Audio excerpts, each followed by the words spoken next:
মাশাল্লাহ, আজকে আমরা একজন অসহায় প্রতিবন্ধী ভাইকে ইফতারি দেওয়ার জন্য সবকিছু রেডি করতেছি। তো আমরা সবসময় চেষ্টা করি ইফতারি সামগ্রীগুলা দেওয়ার জন্য অসহায়কে। তো আমাদের যতটুকু আল্লাহ ইনশাআল্লাহ তৌফিকে কুলায় ততটুকুই আমরা দেই। তো আমরা সবসময় দিয়ে যাই, প্রতিদিনই একজনকে না একজনকে ইফতারি সামগ্রী দেই। তো আমাদের জন্য দোয়া করবেন যেন আমরা সবসময় এভাবে ইফতারি সামগ্রীগুলা দিতে পারি, সবসময় সবার পাশে দাঁড়াতে পারি অসহায়দের, প্রতিবন্ধীদের। কারণ তারাদের কেউ নেই আল্লাহ ছাড়া।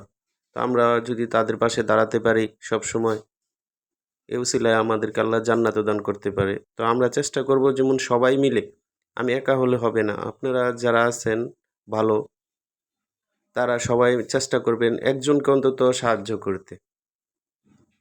৫ টাকা দিয়ে হোক, ১০ টাকা হোক।